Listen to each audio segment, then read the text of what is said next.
Écoutez, bonjour à toutes et à tous, hein. J'espère que tout le monde va bien. En 2 mots, donc je m'appelle Michel Ledoux, je suis avocat, le cabinet est installé à Paris et à Toulouse et nous sommes un cabinet d'une soixantaine d'avocats et de collaborateurs qui ne travaillons que sur la santé au travail. Santé physique, santé mentale, tout ce qui touche à la prévention, à la responsabilité, à la au taux de cotisation AT-MP, bref, sur tous les aspects de la prévention des risques et de la gestion donc du risque accident du travail. Alors, cet après-midi, je vais essayer de vous faire une petite synthèse brève, hein, de la situation en termes de responsabilité civile et pénale d'ailleurs autour de la problématique de la Covid-19.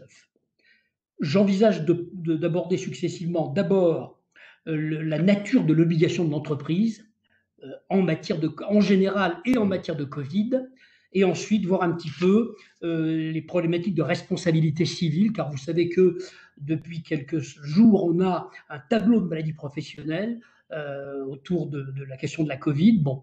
Et ensuite d'aborder la responsabilité pénale éventuelle de l'employeur ou de ses collaborateurs euh, consécutivement donc à une contamination. Alors, première chose que je vais commencer déjà par les principes généraux. Parce que pour bien comprendre la situation de la Covid, je crois qu'il faut commencer par les fondamentaux. Alors, les fondamentaux, ils résultent de la loi, le Code du travail, et de la jurisprudence. Alors, la loi, elle est relativement simple et claire, hein. La loi, elle résulte, vous le savez, de la quatrième partie du Code du travail, celle qui traite d'hygiène, de santé, de sécurité. Et il y a 3 articles fondamentaux qui régissent les principes. Ce sont d'ailleurs les 3 premiers articles de la quatrième partie du Code du travail. Alors, le principe, il est énoncé dans le premier de ces articles, qui est l'article L 4121-1, qui dit, vous le savez, que l'employeur prend les mesures nécessaires pour assurer la sécurité et préserver la santé physique et mentale des travailleurs. Donc ça, c'est le principe. On a ensuite la méthode, le raisonnement que l'on doit suivre pour précisément assurer la sécurité et protéger la santé de ses collaborateurs. Ces principes, cette méthode, vous le savez, elle est déclinée dans les principes généraux de prévention. Les principes généraux de prévention, 2 idées fondamentales. D'abord, on évite le risque, si c'est possible, évidemment. Et puis les risques que l'on ne peut pas éviter, eh bien, on les évalue et derrière, on prend un certain nombre de décisions. Et dans les principes généraux de prévention d'ailleurs, hein, vous le savez, il y a quelque chose qui est fondamental, on va y revenir évidemment sur la Covid, c'est je crois, le 8e item des principes généraux de prévention qui nous disent qu'il appartient à l'employeur de prendre des mesures de protection collective en leur donnant la priorité sur les mesures de protection individuelle.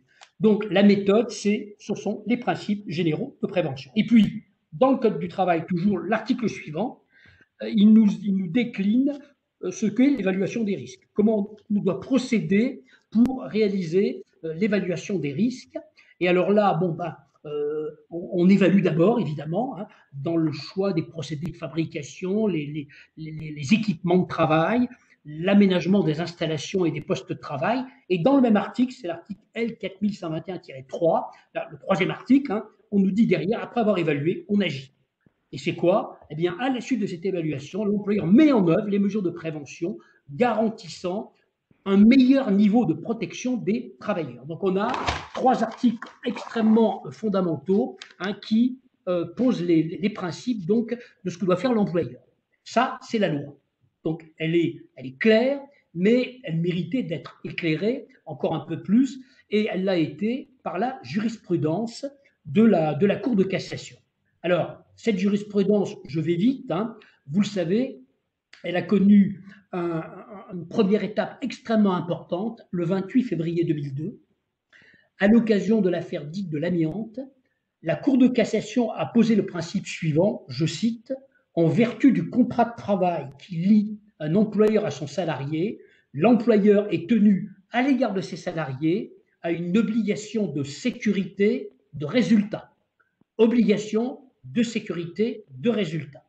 Alors, ce qu'il faut savoir, c'est que pendant plus de 15 ans, la Cour de cassation a fait une application extrêmement rigoureuse de cette obligation de sécurité de résultat. Dès l'instant où il y avait un pépin, dès l'instant où il y avait un accident, ou dès l'instant où une règle de sécurité, de prévention posée dans le code du travail n'était pas respectée, systématiquement, quasi systématiquement, l'employeur était condamné à payer des dommages et intérêts.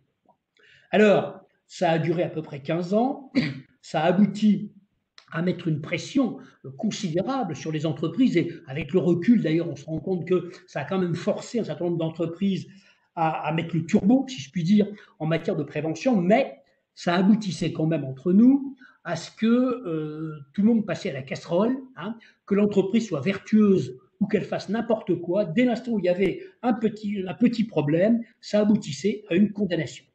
Alors les choses ont évolué.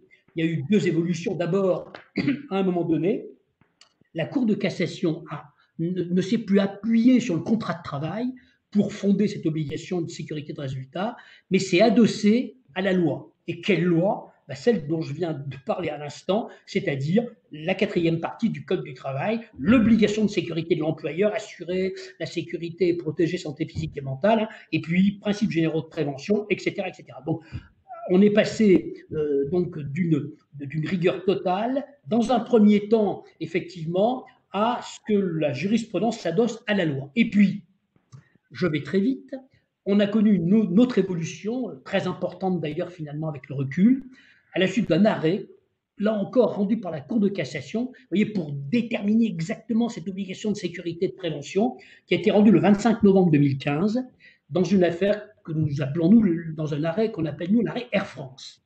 Bon. Alors, en deux mots d'ailleurs, hein, un personnel navigant d'Air France était à New York le 11 septembre, dans un hôtel. Il assiste aux attentats en direct.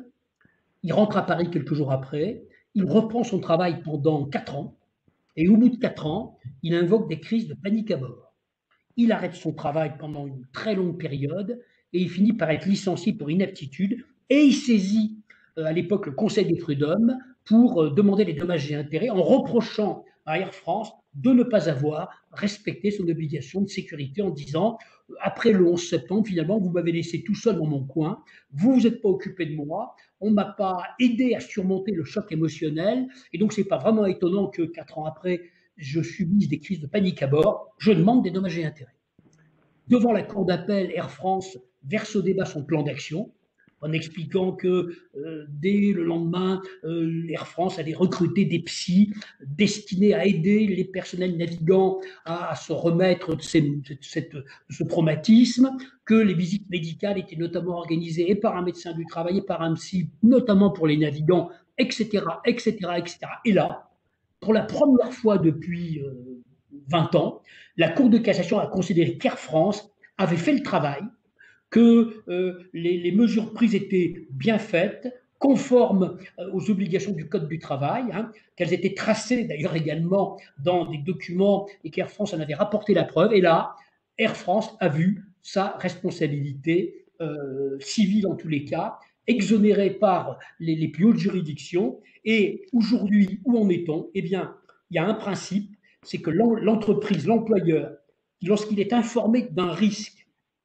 justifie avoir pris toutes les mesures de prévention prévues par L4121-1 et 2 et 3, ce que j'ai dit tout à l'heure, eh bien, lorsqu'elle peut justifier du respect de ces mesures, eh bien, elle respecte son obligation de prévention et elle n'engagera pas sa responsabilité civile. Autrement dit, aujourd'hui, l'employeur qui auparavant n'avait quasiment aucune chance de s'en sortir, si l'employeur a fait le travail, s'il est en mesure de prouver l'employeur qu'il a fait le boulot, qu'il a fait le travail en termes de prévention, qu'il a fait un bon travail et qu'il a notamment également assuré la traçabilité de ce qu'il a fait, eh bien, il pourra peut-être, pour être prudent quand même, s'exonérer de cette fameuse obligation de sécurité. Bon. Alors, il y a également, en même temps que cet arrêt, la Cour de cassation a insisté sur la réactivité.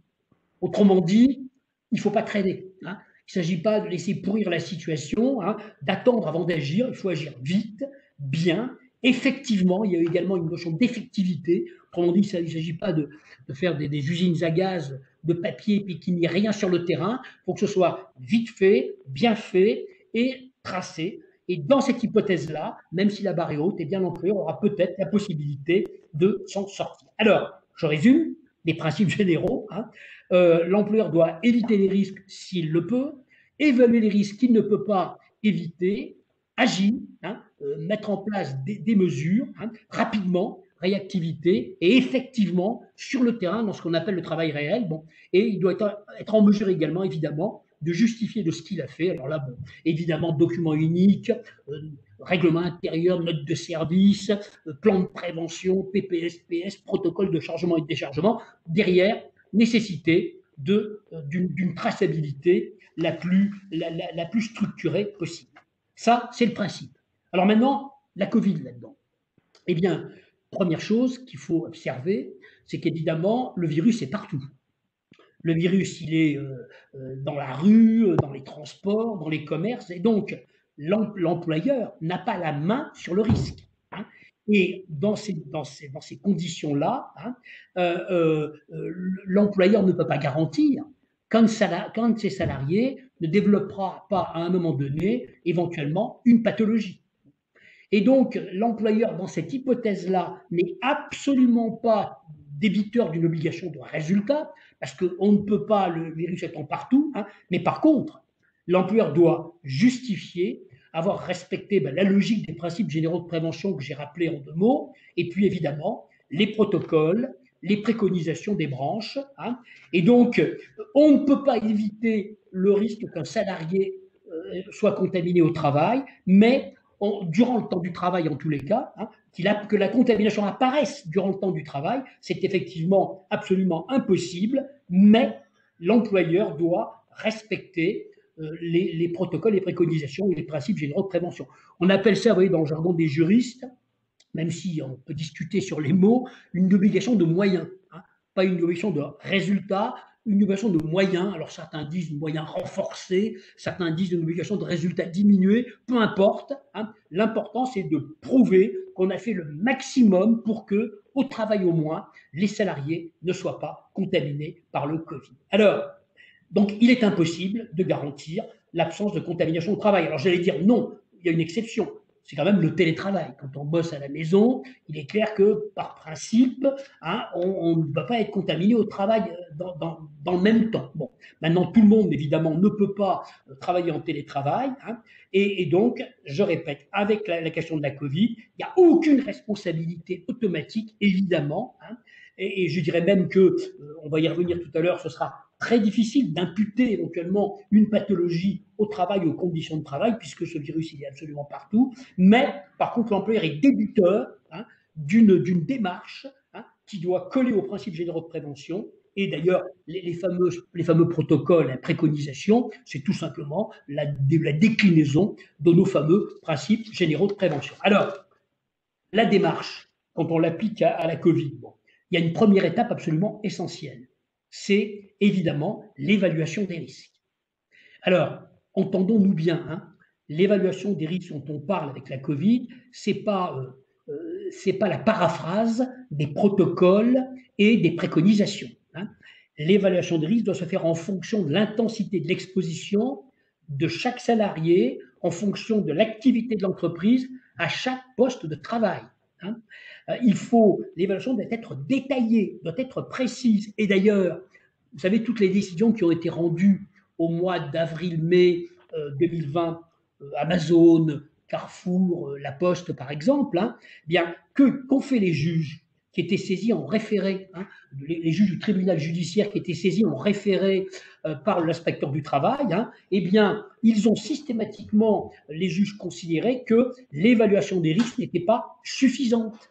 L'évaluation n'était pas suffisante. Ils ont regardé à la loupe la nature et les précisions données à cette fameuse évaluation des risques. Si je prends un exemple, hein, un peu caricatural et probablement inexact, mais si je prends par exemple un milieu hospitalier, l'évaluation des risques, elle n'aboutit pas au même résultat. Si l'on parle des soignants, on peut considérer que le risque est très élevé. Si on parle du transport sanitaire, il est peut-être c'est un risque qu'on pourrait qualifier de moyen. Et si on parle de l'accueil de l'hôpital, par exemple, le risque pourrait être considéré comme faible. Je dis que tout ça, c'est un exemple, mais vous voyez, cette évaluation de risque doit être détaillée et elle doit être documentée de façon extrêmement précise. Et alors, on inclut là-dedans, évidemment, et ça, ce n'est pas apparu tout le temps, mais tout de suite, mais on s'en est rendu compte assez rapidement, eh ben, les problématiques de santé mentale, les risques psychosociaux, liés au stress consécutif au risque, ou liés également à la réorganisation que tout ça a engendré. Bon, donc inclut les risques psychosociaux, et évidemment, on associe à la démarche autant que faire se peut. Ça fait partie des reproches d'ailleurs que certains juges ont fait à certaines entreprises, le CSE, donc les représentants du personnel, et la médecine du travail. Et puis, toujours pareil, inlassablement, et là c'est un peu l'avocat qui parle, la traçabilité. La traçabilité, on trace la démarche, on explique ce qu'on a fait, hein, à la fois évidemment en termes d'évaluation des risques et, on va le dire maintenant, à la fois en termes d'action. Parce que effectivement, passer l'évaluation des risques, hein, là, le Code du travail le prévoit, il faut agir. Hein, on passe à l'action. Alors l'action, je l'ai dit tout à l'heure et vous le savez, hein, c'est un grand principe de la prévention des risques, on privilégie le collectif sur l'individuel. Hein. Alors bon, l'action c'est quoi? Ben, on l'a dit, c'est le télétravail lorsqu'il est possible, et puis derrière, fondamentalement, ce sont des mesures d'organisation, hein, collectif. Ben, on évite la collectivité, on limite le nombre de salariés, on favorise les postes de travail individuels, hein, on évite les réunions, on prend des mesures techniques, hein, aération, ventilation, cheminement, marquage au sol, on évite les croisements. Bon, on privilégie évidemment la fameuse distanciation physique, hein, le mètre ou le mètre 50 qu'il faut absolument essayer de respecter. Bon, on donne des instructions aux salariés, hein, on les informe, on les forme, affichage, pictogramme, bon, on leur fournit effectivement bon, le matériel, le gel hydroalcoolique, les mouchoirs éventuellement, les gants, quoique les gants, tout le monde dit qu'aujourd'hui qu'ils sont plus dangereux qu'autre chose. Bon, et puis en dernier recours, enfin jusqu'au nouveau protocole, on fournit le masque. Alors, le masque, je rappelle que ce n'est pas à proprement parler, en tous les cas, le masque chirurgical et le masque grand public, on va l'appeler comme ça, ce n'est pas à proprement parler un équipement de protection individuelle, puisque ça protège, si j'ai bien compris, l'interlocuteur, celui qui le porte, et ça ne protège pas automatiquement celui qui le porte. Peut-être que le FFP2 protège les deux. Mais le masque, vous voyez, avant le dernier protocole, le nouveau protocole, c'était la dernière roue du carrosse. Hein. On privilégiait le collectif et puis au final, dans certaines situations, en tous les cas avant le dernier protocole, on fournissait et le masque et on faisait en sorte que les salariés le postent un maximum, le plus possible. Et alors évidemment, bon, derrière, il y a les autres mesures, on isole les malades. Bon, et on revoit la situation périodiquement. Autrement dit, le travail est fait à un temps T, mais assez régulièrement, en fonction de l'évolution de la situation, en fonction d'ailleurs du développement de la pandémie, eh bien, on revoit sa copie en quelque sorte pour la mettre à jour. Alors, ça, c'est les principes généraux et c'est les principes qui gouvernent la prévention de la Covid-19. Bon. Donc je répète, ce qui est fondamental, c'est que l'employeur est tenu seulement, si je puis dire, à une obligation de moyens, hein, et pas une obligation de résultat. Et ça, c'est absolument essentiel. Alors maintenant, le nouveau protocole. Le nouveau protocole donc, qui est applicable depuis quelques jours. Alors, qu'est-ce qu'il y a d'important dans le nouveau protocole? D'abord, création d'un référent Covid-19 qui, nous dit-on, peut être le chef d'entreprise dans les entreprises à faible effectif. Ça, c'est la mode, les référents. Hein. Actuellement, depuis le 1er janvier 2019, il faut maintenant un référent harcèlement sexuel. Alors, le référent, bah, son rôle, c'est bah, de mettre la pression, si je puis dire, pour que les protocoles soient appliqués sur le terrain. À mon sens, en tant que référent, d'ailleurs je ne vois pas comment il pourrait en être autrement, il n'encourt aucune responsabilité particulière. Hein.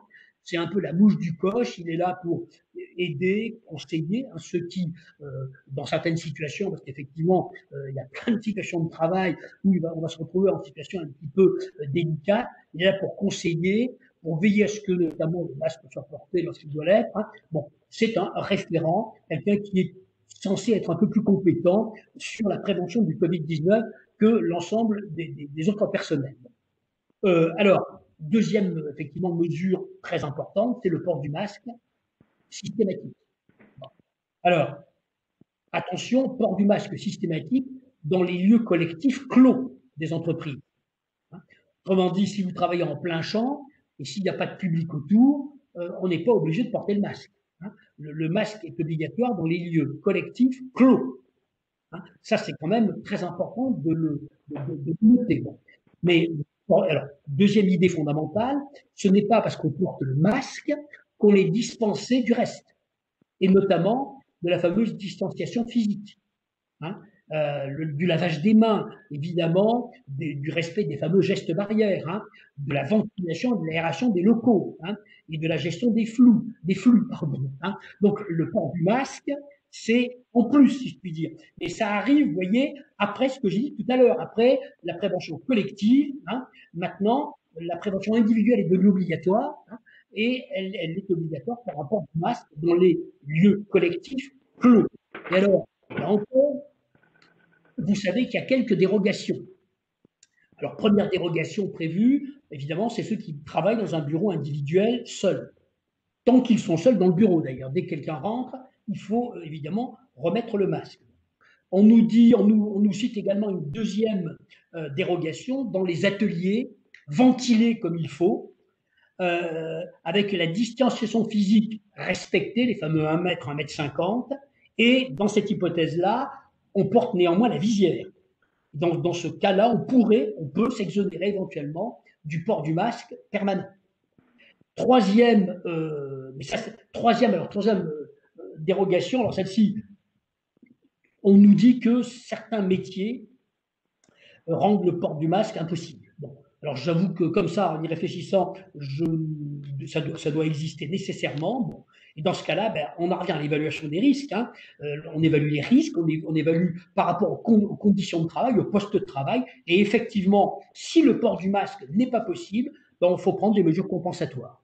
Dans ce cas-là, essayer évidemment la ventilation, l'aération, la distanciation, hein, la visière, effectivement, hein, si véritablement le port du masque n'est pas possible, est absolument impossible, et on va néanmoins devoir prendre dans ce cas-là effectivement des mesures qui vont compenser éventuellement le mieux possible en tous les cas, vous voyez, cette impossibilité, et tout ça doit faire l'objet d'une évaluation tracée. Si un juge un jour est saisi du problème, il doit comprendre, le juge, comment vous avez raisonné et quel a été votre cheminement pour constater que le masque ne peut être porté et pour vous dire, puisque le masque ne peut être porté, qu'est-ce que j'ai mis pour compenser, au moins au maximum en tous les cas, cette impossibilité. Vous voyez, la traçabilité est extrêmement importante. Si un jour un salarié développe une pathologie, s'il dépose plainte pour mise en danger d'autrui, il faut inexcusable, j'y viendrai tout à l'heure, eh bien, vous pourrez démontrer votre raisonnement, et s'il est judicieux, une fois de plus, vous aurez justifié, pour reprendre les termes des nouvelles obligations, avoir pris les mesures adéquates. Et alors, autre dérogation, toujours pareil, dans les bureaux collectifs, dans les open space, hein, on pourrait, dit le texte, enlever temporairement le masque, donc en fonction du niveau de circulation du virus. Alors vous savez qu'il y a des classements, zone verte, zone orange, zone rouge, même rouge écarlate semble-t-il depuis quelques jours. Hein. Eh bien, par exemple, en zone rouge, hein, il faut veiller à la densité d'occupation des locaux. Hein. Il faudra, nous dit le protocole, au moins 4 mètres carrés d'espace par personne. Dans une pièce de 100 mètres carrés, on ne pourrait pas y mettre plus de 25 personnes. Donc ça, c'est ce fameux port du masque, obligatoire dans les lieux clos, hein, et avec un certain nombre de dérogations. Et moi, je conseille vraiment d'évaluer les risques et de tracer le raisonnement que vous allez suivre. Hein. Bon, on ne va pas faire une usine à gaz là encore, mais expliquer, éventuellement d'ailleurs dans une partie du document unique, hein, qui pourrait, j'espère ultérieurement, être qu'on pourra alléger de la question de la Covid quand on aura trouvé un vaccin, dans une partie du document unique, placer un petit peu tous vos raisonnements, masque, éventuellement pas masque, et toutes les mesures que vous aurez prises, collectives d'abord et individuelles ensuite, pour réduire au maximum le risque. Alors, qu'est-ce qu'il y a d'autre? Alors, il y a deux autres choses importantes, des questions qu'on nous pose souvent d'ailleurs. Est-ce que je peux, en entreprise, réaliser des tests? Bon. Eh bien, non. Alors, Covid, c'est un acte médical et l'entreprise ne peut pas réaliser des tests qu'elle organise elle-même. C'est un acte médical, donc ça, seuls des médecins, des labos labellisés peuvent réaliser ces fameux tests. Bon. Quant au contrôle des températures, bon, c'est pas conseillé plus que ça. Hein, et surtout, je vous rappelle que les contrôles de température, un salarié peut s'y opposer. Le salarié peut refuser un contrôle de température. Hein, donc ça, c'est des choses qui, a priori, sont déconseillées. Bon. Et alors, dernier point, je sais balayer un petit peu les points essentiels du dernier protocole. Hein. Alors, il est prévu également les modalités de prise en charge d'une personne symptomatique. Bon. Il faut rédiger une procédure pour le cas où un salarié donc se révèle éventuellement à les signes, la fièvre, il tousse. Bon, dans ce cas-là, il faut isoler le protocole, le salarié dans une pièce dédiée, hein, avec un masque, et puis on organise son rapatriement chez lui, évidemment de préférence en taxi, hein, et on ne va pas le laisser partir tout seul, et on prend contact avec son médecin traitant, on prévient les secouristes s'il y en a, et on prévient le référent Covid. Autrement dit, dès l'instant où il y a des indices d'une éventuelle contamination, on isole le salarié en question, on le ramène à la maison, on prend contact avec son médecin traitant pour que le plus rapidement possible, on puisse le tester, hein, et puis protéger effectivement le reste de la communauté de travail. Donc, vous voyez, finalement, tous ces protocoles, hein, on n'a pas réinventé l'eau chaude, hein, on applique tout simplement la démarche des principes généraux de prévention qui, je le rappelle, sont quand même dans le Code du travail depuis 30 ans, hein, et qui sont d'ailleurs, ce n'est pas des principes franco-français, vous savez que ça résulte tout ça d'une directive européenne de 1989, hein, on est quand même en 2020, bientôt 2021, donc tout ça devait être acquis. D'ailleurs, moi, au passage, hein, je me félicite un peu de la situation parce que les préventeurs ont beaucoup de mal à se faire comprendre, à se faire entendre. Hein. Bah, vous avez dû remarquer quand même que depuis le mois de mars, on assiste à une espèce de cours collectif, hein, puisque tout le monde découvre hein, la prévention collective, le télétravail, la distanciation physique. Tout le monde découvre, notamment ces derniers jours, ces dernières semaines, qu'il faut porter un équipement qui peut ressembler à un équipement de protection individuelle. Toutes les entreprises découvrent les intérêts de la prévention, parce qu'on est en train de découvrir quand même hein, que la prévention, enfin, que l'absence de prévention peut faire des dégâts humains considérables et puis peut conduire, ça peut intéresser les chefs d'entreprise, à la fermeture pure et simple, à la ruine de l'économie. Hein. Donc, je pense que si besoin était, ce qu'on est en train de vivre, quand ça va s'arrêter, ça va revaloriser, à mon sens, considérablement le rôle du préventeur. Hein, et je pense qu'il serait judicieux probablement que dans les années qui viennent, le préventeur siège au comité directeur des entreprises avec, je l'ai écrit d'ailleurs à côté du directeur financier, parce qu'on voit bien que l'absence de prévention peut faire des dégâts absolument, absolument considérables. Alors, deuxième point que je voulais aborder maintenant, c'est les questions de responsabilité civile et pénale, parce qu'on ne peut pas ne pas en parler. Et puis vous avez dû remarquer, hein, avant la fin du mois de mars dernier, il y avait déjà une avalanche de plaintes tout azimut dirigées contre, évidemment, les pouvoirs publics, les ministres, les sous-ministres, devant la Cour de justice de la République, dirigées également contre certains médecins, certains chefs d'entreprise. Bref, la vieille manie de déposer plainte à tout va s'est immédiatement déclenchée à peine la Covid était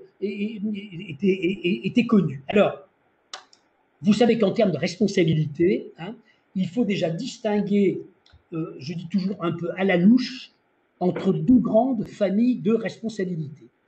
On a d'un côté la responsabilité civile et de l'autre la responsabilité pénale. Alors, la responsabilité civile, en un mot, à quoi ça sert pour aller très vite? Ben, je vous rappelle que la responsabilité civile, ça permet de poser des règles qui vont permettre naturellement, dans certaines conditions, aux victimes d'être indemnisées.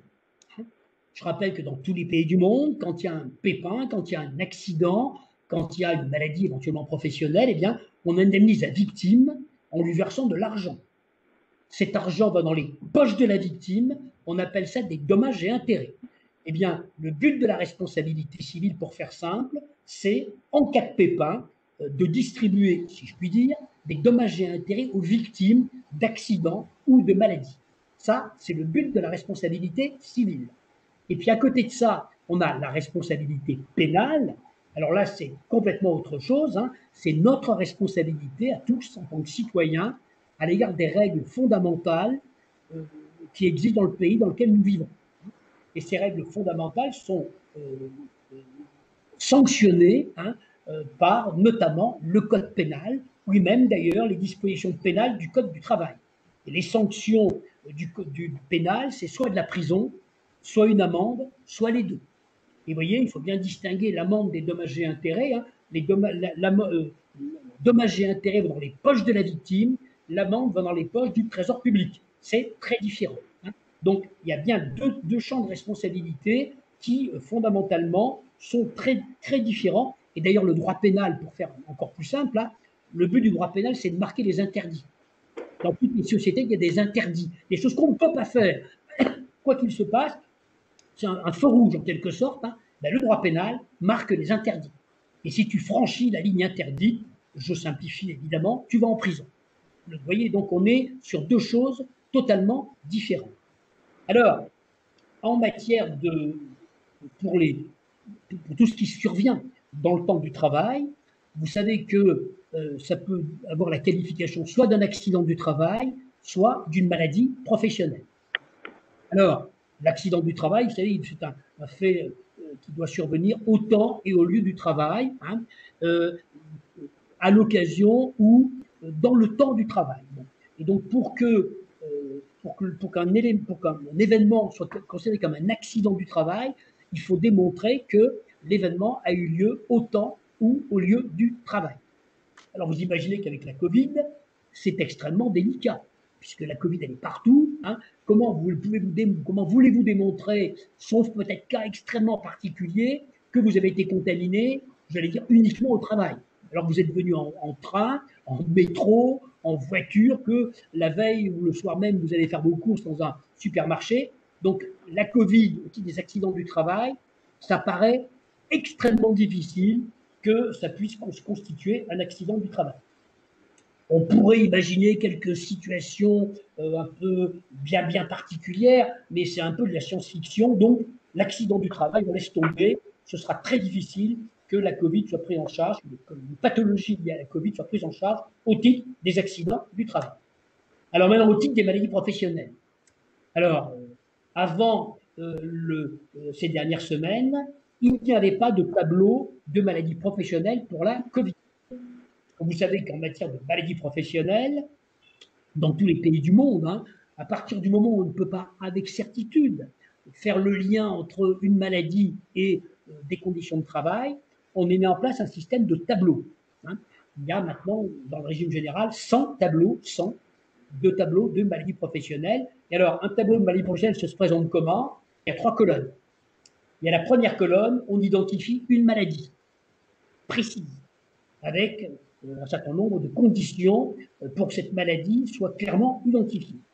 Il y a une deuxième colonne qui identifie ce qu'on appelle le délai de prise en charge. C'est en quelque sorte un temps d'incubation administratif. C'est le laps de temps entre la fin du travail et l'apparition de la pathologie. On appelle ça le délai de prise en charge.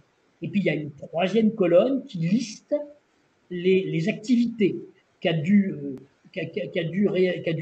réaliser le salarié. Alors, soit la liste est limitative, c'est des métiers limitativement énumérés, soit elle est indicative. Or, je le répète, jusqu'à ces derniers jours, il n'y avait pas, jusqu'au 14 septembre d'ailleurs 2020, il n'y avait pas de tableau spécifiques à la Covid. Alors, il y en a un maintenant. Alors, ce tableau, donc, dans le régime général, c'est le tableau 100, et dans le régime agricole, c'est le tableau numéro 60. C'est le même tableau des deux côtés, mais vous savez qu'on a un régime spécifique pour ceux qui relèvent de la MSA. Alors, comment est fait ce tableau? Peut-être même avant, d'ailleurs. Ce que j'ai oublié de vous dire, c'est que bon, dans le système classique, parfois, quelqu'un est malade, mais ça ne rentre pas rigoureusement dans le tableau en question. Parfois, vous n'avez pas exactement la bonne maladie, si je puis dire. Parfois, le délai de prise en charge n'est pas respecté. Parfois, vous n'avez pas exactement travaillé dans le secteur visé par le tableau. Alors, dans cette hypothèse, depuis 1993, il y a un système de reconnaissance complémentaire qui peut reconnaître le caractère professionnel de la maladie, même si vous ne rentrez pas dans le tableau, ou même d'ailleurs s'il n'y a pas de tableau du tout. Alors, comment ça se passe? Je raisonne dans le régime général. Hein.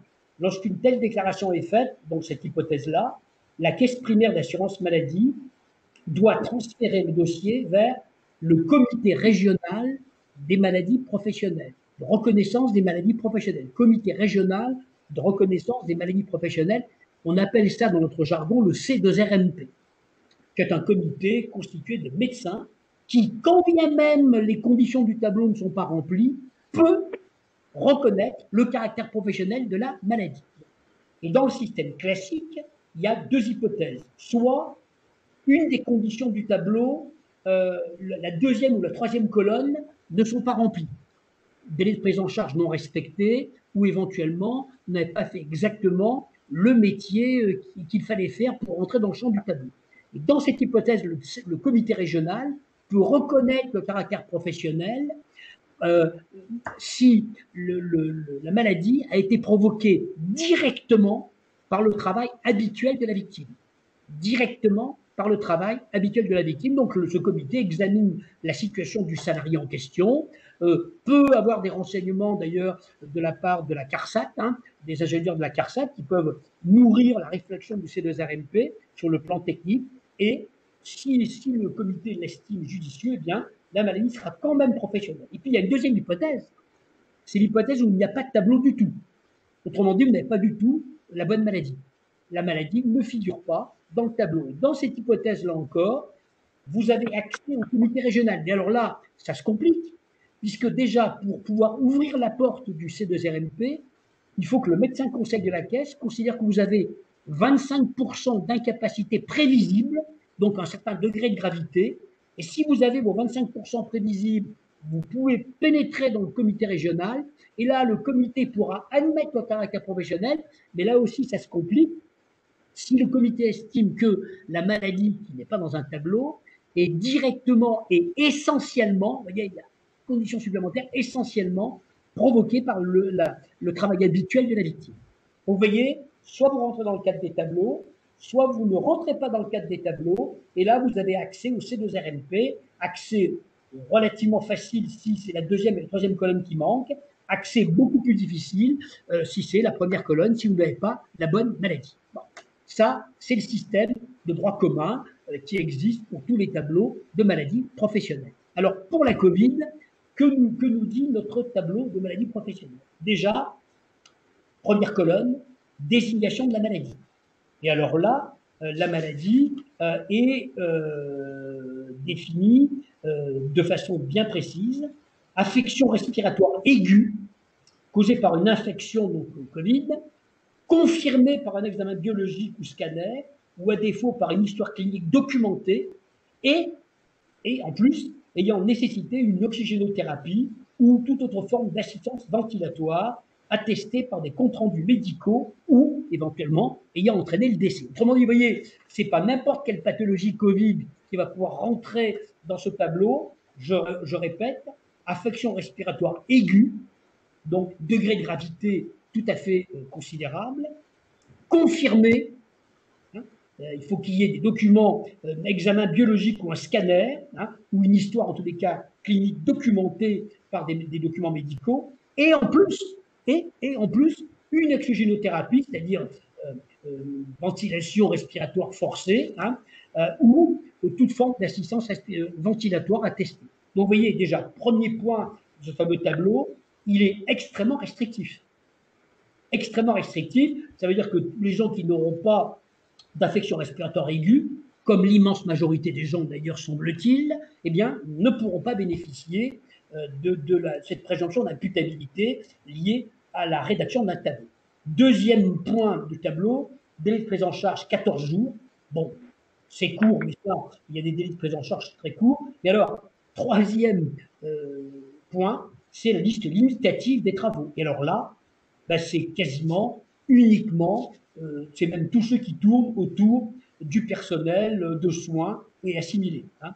Alors, tous travaux accomplis en présentiel par le personnel de soins assimilés, laboratoires, services d'entretien administratif, services sociaux, établissements hospitaliers, centres ambulatoires, établissements d'hébergement personnes âgées dépendantes, services d'aide et accompagnement à domicile, tout ce qui tourne autour du milieu de soins. Mais évidemment, quand on lit ça, la caissière du supermarché, non. Le vigile à l'entrée du magasin, non. Tous ceux qui ne sont pas dans le milieu hospitalier ne pourront pas rentrer dans le tableau tel qu'il est rédigé actuellement. Et alors, si vous ne rentrez pas dans ce tableau, par exemple quelqu'un, je reviens à la caissière du supermarché, bon, alors on va imaginer plusieurs hypothèses. Bon, elle a une affection respiratoire aiguë, mais elle est caissière, donc elle n'est pas en milieu hospitalier, elle n'est pas prévue dans la liste limitative des travaux.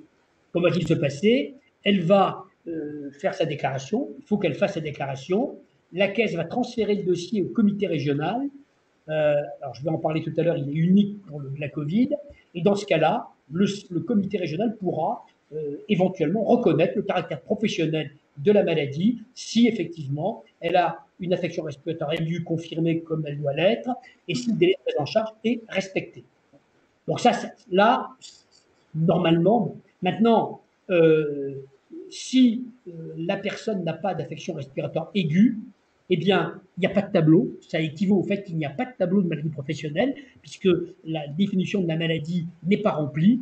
Que va-t-il se passer dans ce cas-là, en l'état actuel du texte? Eh bien, la déclaration va être faite, la caisse primaire va transférer le dossier à son médecin conseil, qui va devoir dire à ce moment-là si la victime a au moins 25% d'incapacité prévisible.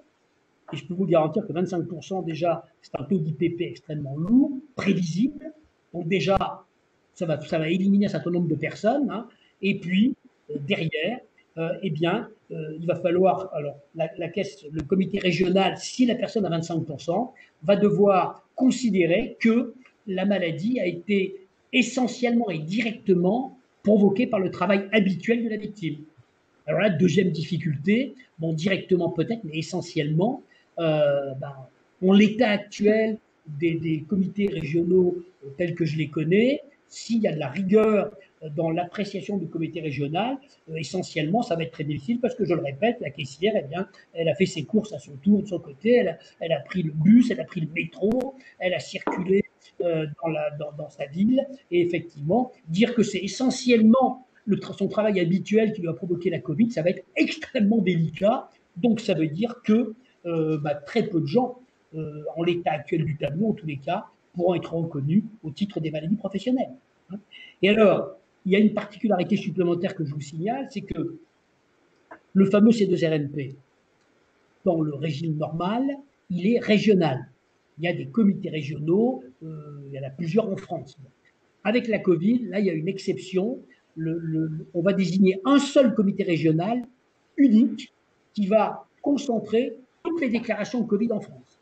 Donc, il va y avoir, ce ne sera pas un comité régional, véritablement, ce sera un comité régional, je ne sais pas, peut-être celui de France, j'en sais rien, qui va récupérer tous les dossiers de la Covid pour qu'on ait une application un peu harmonieuse de l'appréciation par ce comité régional, qu'on n'ait pas des avis divergents aux quatre coins de la France. Donc ça, c'est une particularité. Hein.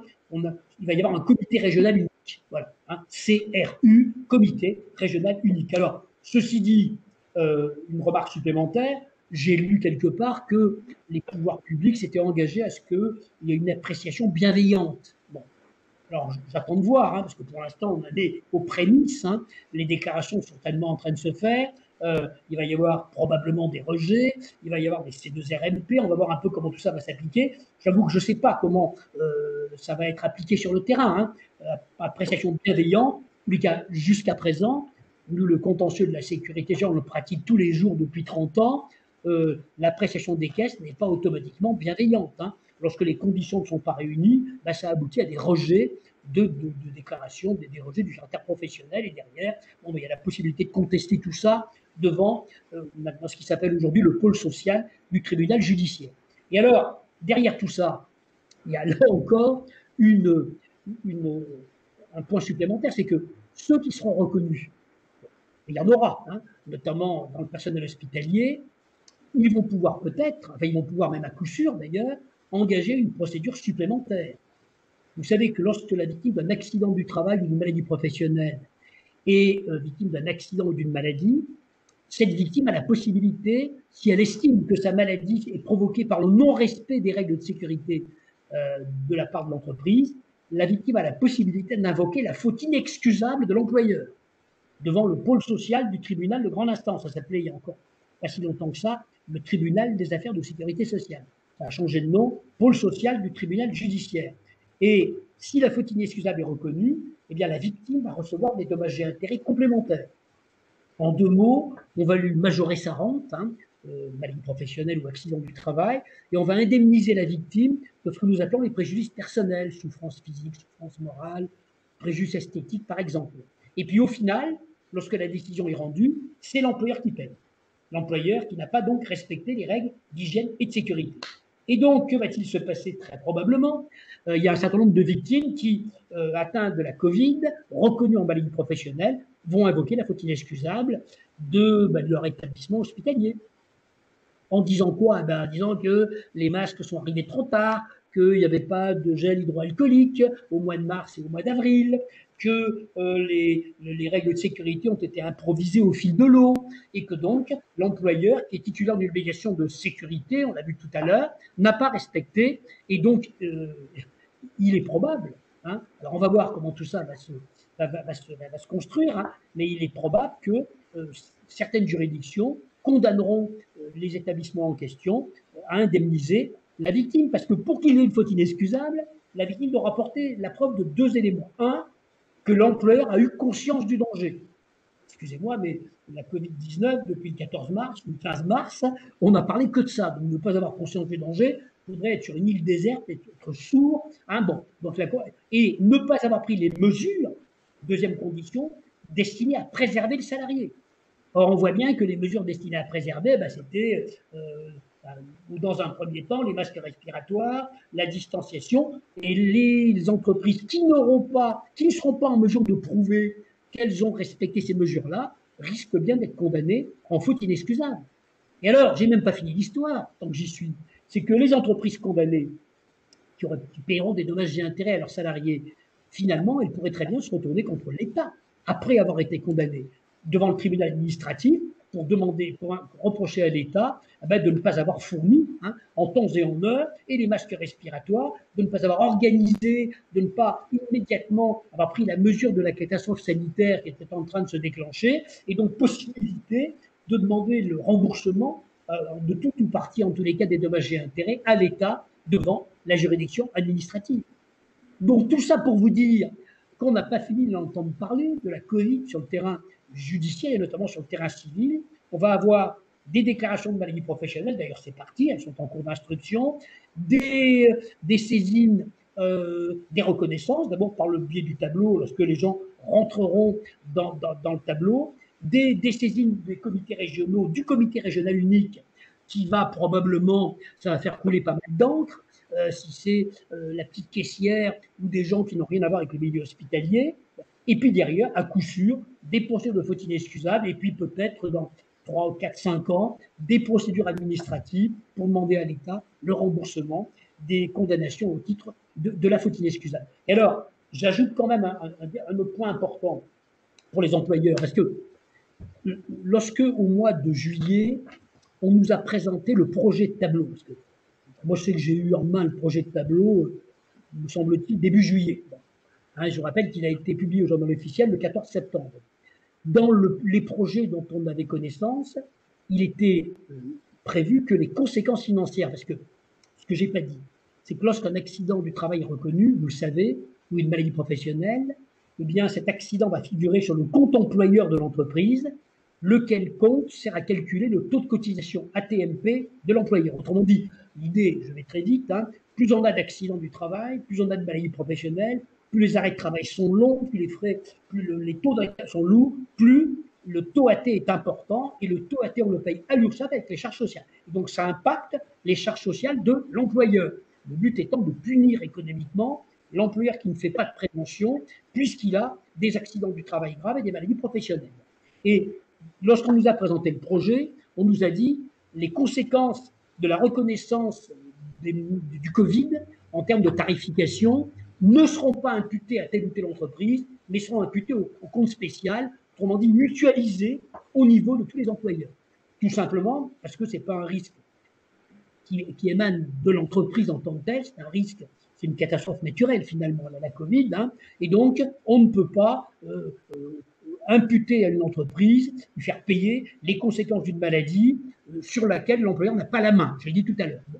Eh bien ça, jusqu'à présent, enfin, j'espère que ça va venir, mais le texte qui prévoit l'imputation au compte spécial des conséquences de la reconnaissance des maladies au titre du tableau 100, eh bien ce texte n'est pas paru. J'espère, je pense qu'il va paraître parce que je ne vois pas comment on pourrait faire payer aux entreprises les conséquences d'une pathologie qui a pu être contractée dans le métro ou dans les transports en commun ou chez un boulanger. Ça paraît à peu près impossible, mais le texte n'est pas encore paru. Mais enfin, j'imagine que ça ne devrait tarder. Donc, vous voyez que, au terme de la responsabilité civile, alors oui, j'oubliais maintenant que j'y suis, déclinons ceux qui ne seront pas reconnus en maladie professionnelle. Parce que le comité régional n'admettra pas le lien direct et exclusif. Donc, ils ne seront pas en maladie professionnelle. Qu'est-ce qu'ils pourront faire? Je multiplie les hypothèses catastrophiques hein, pour l'entreprise.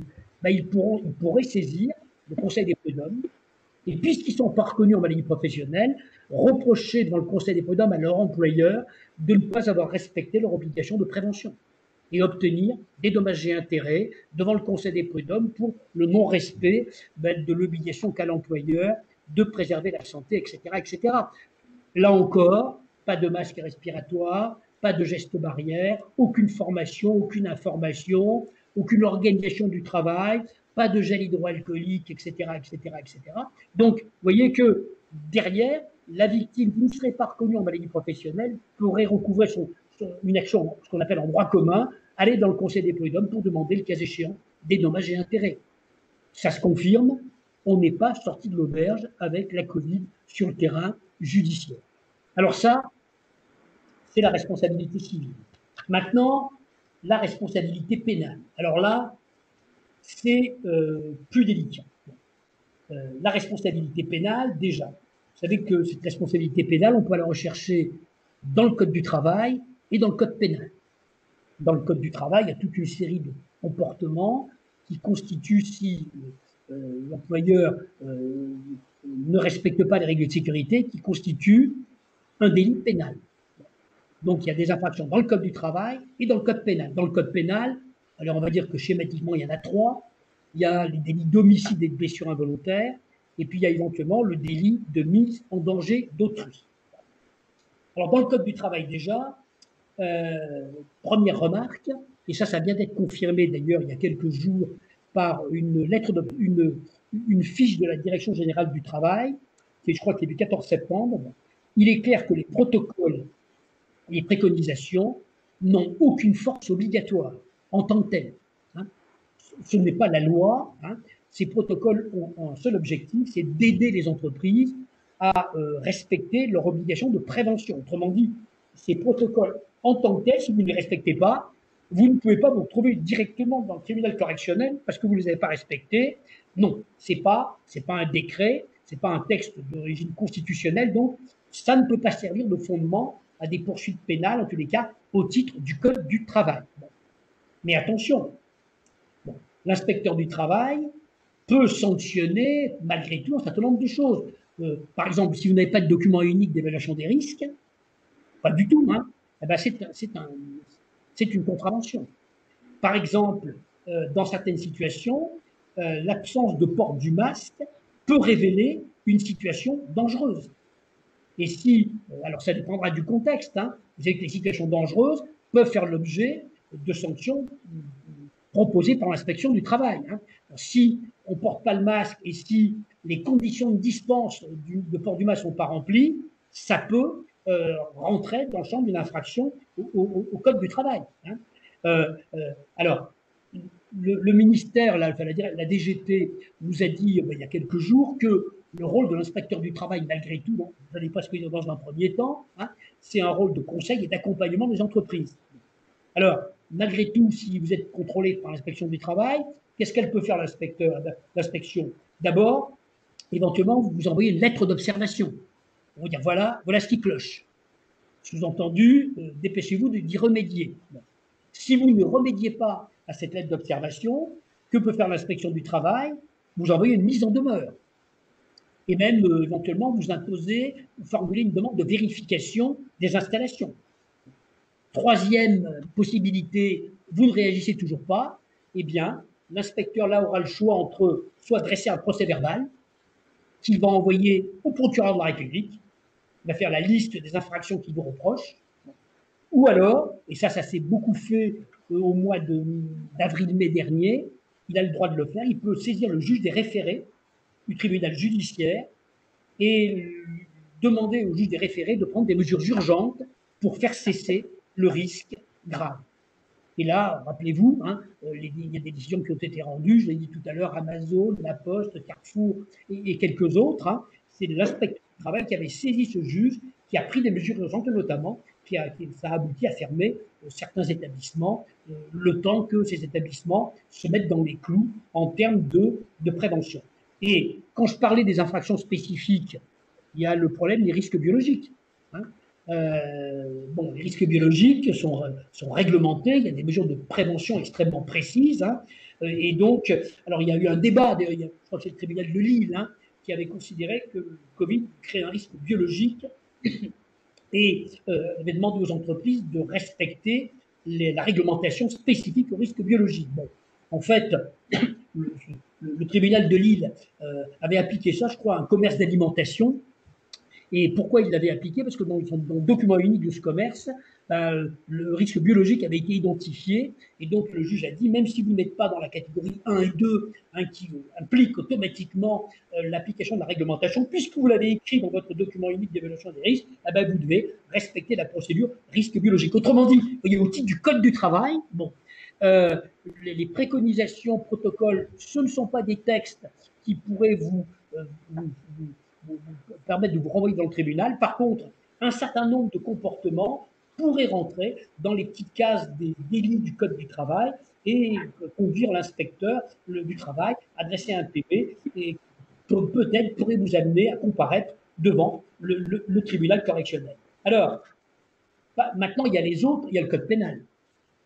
Alors, le Code pénal, entre nous, je ne vois pas comment, alors, sauf cas particuliers, attention, hein, parce qu'il ne faut pas poser de règle générale, il pourrait y avoir des cas particuliers. Mais je ne vois pas comment on pourrait poursuivre un employeur à la suite de la contamination par le Covid. Alors, je vous l'ai dit, il y a trois délits essentiellement. Hein. D'abord, il y a le délit de mise en danger d'autrui. Vous savez, c'est le fait d'exposer autrui à un risque immédiat pour sa santé. Alors, c'est une situation dans laquelle il n'y a pas de maladie, mais il y a le risque extrêmement important et direct qu'il puisse y avoir une maladie en raison notamment du non-respect des règles de sécurité. Bon. Alors déjà, il y a un premier problème, hein, c'est que le texte, pour pouvoir s'appliquer, exige que l'on n'ait pas respecté une règle particulière de prudence et de sécurité. Et quand on dit une règle particulière, c'est une règle qui figure dans un décret, qui figure dans le Code du travail, dans le Code pénal. Or déjà, je viens de vous dire que les préconisations, tout ça, ce n'est pas directement sanctionné, ce n'est pas des textes qui peuvent aboutir à une répression immédiate. Donc déjà, il y a un premier problème. Et puis, il y a même un deuxième problème. Alors, celui-là, on va le retrouver tout à l'heure quand on va parler d'homicide et blessures involontaires. Hein. C'est que, enfin, bon, il y a même un deuxième problème. J'aborderai le troisième derrière. C'est que dans la mise en danger d'autrui, ce qui est sanctionné finalement, c'est l'hostilité à l'application de la norme. Celui qui va être condamné, je ne dis pas qu'il veut provoquer un risque, mais délibérément, il ne veut pas appliquer la réglementation. Donc ça veut dire que pour pouvoir être poursuivi au titre du délit de mise en danger d'autrui, si par exemple sur un de vos chantiers ou je ne sais où, un salarié ne porte pas ses EPI, il faudrait que le tribunal constate que c'est délibérément que vous avez décidé de ne pas appliquer la norme. Donc vous voyez que ça réduit quand même assez considérablement les gens concernés et que même si vous n'avez pas tout fait, même si vous n'avez pas totalement fait ce que propose le protocole ou les préconisations, on ne pourra pas dire, même s'il manque quelques éléments pour avoir tout bien fait, on ne pourra pas, je pense, considérer que vous avez décidé délibérément de mettre vos salariés en danger.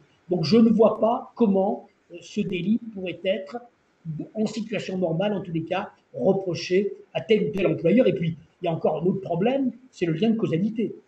Car il faudrait démontrer que le fait de ne pas respecter les règles crée directement un risque.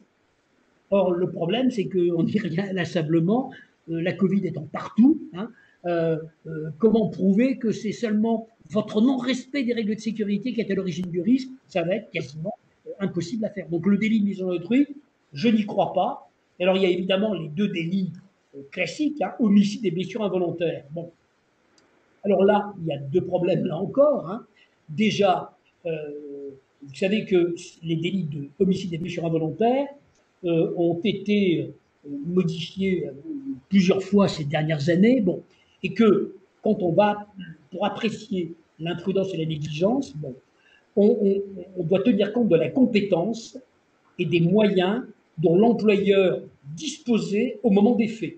Et vous savez que les parlementaires ont ajouté un truc qui ne sert pas à grand-chose, en fait, qui est maintenant d'ailleurs dans le code pénal, et appliqué à la Covid, et ils ont ajouté dans la situation de crise sanitaire ayant justifié l'état d'urgence sanitaire, dans la situation de crise ayant justifié l'état d'urgence sanitaire. Donc déjà, on voit bien que les pouvoirs publics ont pas mal tâtonné en France et ailleurs. Hein. Donc on ne voit pas comment l'employeur qui s'est adapté lui aussi au fil de l'eau aurait pu être meilleur que le comité scientifique, que le ministre de la Santé, hein, etc., etc. Donc déjà là, je ne vois pas comment on pourrait faire ce reproche aux employeurs, d'autant plus qu'on leur a demandé aux employeurs en parallèle hein, à maintenir l'emploi autant que possible. Donc déjà, en termes de négligence, je ne vois pas bien comment on pourrait reprocher ça à telle ou telle entreprise. Et puis surtout, il y a ce problème du lien de causalité, là encore. Homicide involontaire. Un de vos salariés décède de la Covid. Il dépose plainte pour homicide involontaire, sauf que ce sont des délits certes non intentionnels, mais vous savez qu'en matière pénale, il faut qu'il y ait une faute, un manquement, une imprudence, un dommage et un lien de causalité certain entre les deux. Et comment voulez-vous, là encore, être certain que la personne qui est décédée de la Covid est décédée à cause de vos imprudences à vous?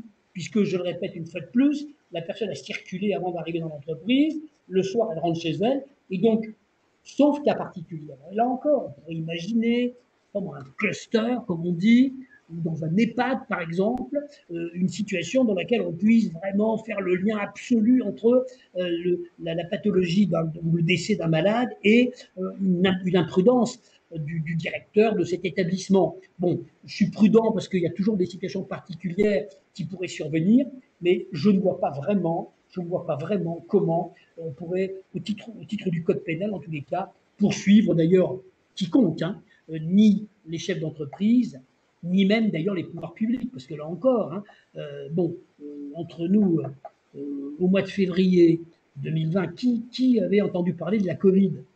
À part un pangolin peut-être en Chine, une chauve-souris, absolument personne. Hein. Donc, il sera quand même extrêmement difficile de démontrer, même s'il y a eu des tâtonnements, même s'il y a eu des discours, même si on a construit au fur et à mesure la connaissance, et c'est pas fini en France d'ailleurs, et puis dans le monde entier, on voit bien que, au-delà hein, de la colère légitime d'ailleurs de certains, hein, qui ont considéré que ça n'allait pas assez vite, que c'était pas assez précis et tout ça. Je pense que quand tout ça va arriver au bout des enquêtes, de certaines enquêtes qui sont actuellement mises en œuvre, je ne suis pas certain qu'il y ait beaucoup de poursuites pénales autour de la question de la Covid. Il y aura à coup sûr des reconnaissances, il y aura des fautes inexcusables, mais je ne pense vraiment pas qu'il y ait un risque pénal. Alors, Maître Ledoux, je me permets, d'accord. Je me permets juste, on a un timing à respecter et on a eu des questions de la part de nos adhérents. Est-ce qu'on peut se permettre de vous poser les questions? Bah, si je peux y répondre comme ça à chaud, il n'y a aucun problème. D'accord. Alors, on a prévu une fin hein, vers 16h30 pour information, mais voilà, on peut éventuellement dépasser 10 minutes hein, si les adhérents peuvent rester connectés. Alors, première question d'un de nos adhérents, un référent Covid-19 est-il obligatoire? Alors, enfin, il est conseillé par le protocole. Il n'y a rien d'obligatoire. Hein. Il n'y a rien d'obligatoire. La Direction générale du travail l'a bien dit, ce sont des propositions. Hein. Et d'ailleurs, j'ai vu que les préconisations de l'OPP, enfin dans le BTP, préconisaient également un référent, mais ce sont des propositions. Hein. Mais la réponse, pour moi, non, ce n'est pas obligatoire. Maintenant, c'est conseillé hein, par tout le monde, qu'il y ait quelqu'un qui soit capable, qui en sache un peu plus que les autres, à la limite, sur la question de la Covid, et qui soit sur le terrain, bon, un peu plus vigilant dans l'application notamment des gestes barrières. Mais ma réponse juridique, à mon avis, non. D'accord, merci. Merci pour votre réponse. Alors, j'ai une autre question. Certaines communautés de communes imposent le masque même à l'extérieur. Dans ce cas, les salariés qui travaillent même seuls sur le domaine public doivent-ils porter le masque? Alors, tout à l'heure, rappelez-vous, je vous ai dit que l'obligation du masque, c'est dans des lieux clos. Bon. Et là, il y a deux situations. Soit l'endroit où il travaille n'est pas ouvert au public. Hein. Si ce n'est pas ouvert au public, prenons, je sais pas moi, un jardin public avant l'ouverture au public, c'est pas encore ouvert après un coup de vent. Bon, là, on n'est pas obligé de porter le masque. Par contre, dès l'instant où il va y avoir du public à proximité, on retombe dans l'obligation qu'on a tous depuis quelques semaines maintenant, c'est de porter le masque. Si c'est ouvert au public, on porte le masque. Si ce n'est pas ouvert au public, on n'est pas obligé de porter le masque. D'accord. Merci. J'ai encore 3 autres questions. Le protocole national Covid impose le port de la visière dans les ateliers. Les ateliers sont très aérés, les personnes très espacées, 2 mètres minimum, sinon port du masque. Le CSCCT a préconisé de supprimer la visière, inutile à leur sens et au sens de l'entreprise. Que risque l'entreprise et est-ce une démarche acceptable? Alors déjà, on revient toujours au même truc, c'est que le protocole c'est seulement des propositions. Bon. Et effectivement, si j'ai bien lu le protocole, dans les ateliers qui sont ventilés correctement, on n'est pas obligé de porter le masque si on respecte la distanciation physique et le protocole nous parle du port de la visière. Maintenant, si l'évaluation des risques de l'entreprise en question, hein, une évaluation faite avec le préventeur et avec les principaux intéressés, hein, considère que l'atelier est suffisamment ventilé, que la distanciation est systématiquement respectée avec des marquages au sol par exemple, et si cette évaluation conduit à dire que la visière est inutile, voire même peut gêner, à mon sens, ça ne pose aucun problème. Maintenant, il faut tracer le raisonnement qui permettra de dire, que la visière est inutile. Mais comme c'est le protocole, ça n'a aucun caractère obligatoire, au sens juridique du terme. Très bien. Une autre question. Le plus grand risque est donc lorsque le salarié retire son masque. Que faire des déjeuners externes professionnels, clientèle, restaurants? On les interdit? Alors, le principe de précaution voudrait qu'on les déconseille. Maintenant, depuis, ça dépend où on est, mais par exemple, depuis hier ou avant-hier, quand on va dans un resto, hein, les restaurateurs sont obligés de respecter une nouvelle procédure. Hein, on n'enlève pas son masque avant le premier plat, on paye à la table, on ne se déplace pas vers la caisse, etc., etc. Donc, moi, je pense qu'il faut mesures de protection collective. Donc, on essaie d'éviter les repas clients en présentiel. Hein. Bon. Maintenant, là encore, c'est un problème d'évaluation des risques. Hein. S'il y a vraiment des choses très importantes à faire, s'il faut faire ces repas en présentiel, eh bien, on demande aux salariés de respecter scrupuleusement. Hein. On doit leur donner des instructions. Eh bien, on fait une note de service pour rappeler à ceux qui sont exposés, entre guillemets, à ces repas d'affaires, de les éviter autant que faire se peut. Hein. Mais lorsqu'ils sont inévitables, eh bien, de respecter scrupuleusement les règles de sécurité et de respecter les consignes données par les restaurateurs depuis quelques jours pour que, voilà, c'est tout. Donc, on en revient toujours, vous voyez, à l'évaluation des risques. Et lorsque il y a des risques qu'on peut éviter, mais il faut bosser, quoi. Hein. Il faut produire des richesses, il faut travailler. D'ailleurs, les pouvoirs publics ne cessent de nous répéter qu'il faut travailler. Vous voyez, il y a une forme d'injonction paradoxale hein, qui pèse sur les employeurs. En même temps, il faut respecter son obligation de sécurité, c'est très important, de prévention, et en même temps, il faut essayer de travailler au maximum. Donc c'est pas simple, hein. C'est une pression sur les employeurs tout à fait considérable, mais pour arriver à négocier entre les deux, il faut faire cette évaluation des risques. Donc tout est possible si on arrive à l'expliquer et à faire ça dans un esprit de prévention. Ok, merci. J'ai encore une question. Un salarié qui vient au bureau malade avec des symptômes et ne respecte donc pas les consignes de l'entreprise, peut-il être licencié sur le champ? Alors, si vous voulez, il est clair que c'est une faute professionnelle qui mérite une sanction. Bon.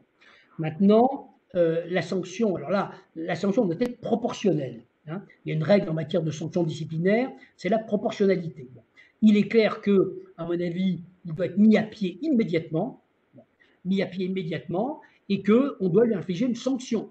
Alors maintenant, si c'est quelqu'un qui jusqu'à présent ne pose aucun problème, et s'il est capable de donner une explication, alors je ne sais pas bien laquelle il pourrait donner, mais supposons qu'il donne une explication plausible, bon, il méritera une sanction, mais qui ne devrait pas aboutir automatiquement à un licenciement pour faute grave, peut-être un licenciement pour motif réel et sérieux. Le ministère l'a confirmé. Hein. Le ministère a confirmé que quelqu'un qui est malade et qui le sait et qui se présente à l'entreprise peut être, il n'a pas dit doit être, hein, peut être sanctionné. Alors, la sanction, effectivement, si le risque est très important, si par exemple ce type travaille dans une pièce avec deux personnes qui ont des fragilités connues, hein, des gens qui sont des personnes à risque, hein, et si tout au long de la journée il reste planté là sans rien dire, dans ce contexte-là, ça pourrait être considéré comme une faute justifiant le licenciement, clairement.